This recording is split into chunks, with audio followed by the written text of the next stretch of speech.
അമ്മച്ചി എഴുതിത്തരൂ. ഇല്ല എനിക്ക് എഴുതി. എവിടെ പോണ്ട? അമ്മച്ചിക്ക് ചോറൊന്നും എടുക്കാൻ വേണ്ടി പോണം. അതിനവര് നിന്റെ അടുത്ത് മിണ്ടുവോടാ? അമ്മയ്ക്ക് തൊഴിലുറപ്പുള്ളപ്പോൾ മാത്രം മിണ്ടും. അതെന്ത്? അന്ന് പിന്നെ ചോറൊന്നും എടുക്കാൻ വേറെ ആരും ഇല്ലല്ലോ. അവർക്ക് നമ്മളെ വേണ്ടെങ്കിലും നമുക്ക് അവരെ വേണമല്ലോ. വീട് സ്ഥലവും സ്വന്തമാക്കാനുള്ള തന്ത്രപ്പാട്. ഇതോ അവിടെ ഒരു പാടി എനിക്ക് പാടാൻ. ആരാ പുറത്ത്? ചോറ്. അയ്യോ കള്ളൻ. ഞാൻ ഉണ്ണിയാന്ന്. അയ്യോ പെരുങ്കള്ളൻ. ഞാനാണ് വന്നത്. അപ്പോഴെനിക്ക് തെറ്റിയില്ല. ഇവിടെ മൊത്തം ഒരു കഷായത്തിന്റെ വാടാ. പിന്നെ കഷായ ആശുപത്രിയിൽ അത്തറ കൊടുക്കൂ. നിന്റെ തള്ള എന്താ എനിക്ക് ചോറ് കൊണ്ടുവരാത്തത്? ഞാൻ ചോറ് കൊണ്ടുവന്ന വല്ല കുഴപ്പമുണ്ടോ?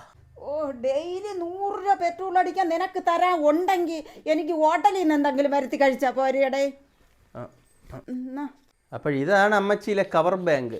അല്ല, ആധാരത്തിന്റെ കാര്യം എന്തായി?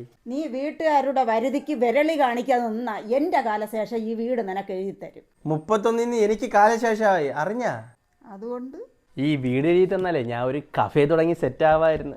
പിന്നെ കവം കൊണ്ടുകൂടെ മനുഷ്യന് നിവർത്തിയില്ല. പിന്നെയാണ് നീ കവേ. മാമന്റെ ഒരു 3 സെന്റ് സ്ഥലം റോഡ് സൈഡിൽ ഇല്ലേ? അത് കിട്ടാൻ വല്ല വഴിയുണ്ടോ? മാമന് 3 സെന്റ് ഉണ്ടെങ്കിലേ മാമന് മക്കളും ഉണ്ട്. നീ അടിച്ചു പോടേ. ആശുപത്രി നീട്ടി അറസ്റ്റമല്ല ഇരിക്കുകയാണ്. അതൊക്കെ ഞാൻ എടുത്തടിച്ച്. അല്ല കുടിച്ച്. അപ്പൊ ഒഴിച്ച് കുടിക്കാൻ വേണ്ടി ഇങ്ങനെ കിടക്കുകയാണ്. ദൈവമേ, കാലത്ത് തന്നെ കാലശേഷം ഉണ്ടാവാ. ഇവൻ വിഷമെല്ലാം കലർത്തി വെച്ചിട്ടുണ്ടോ?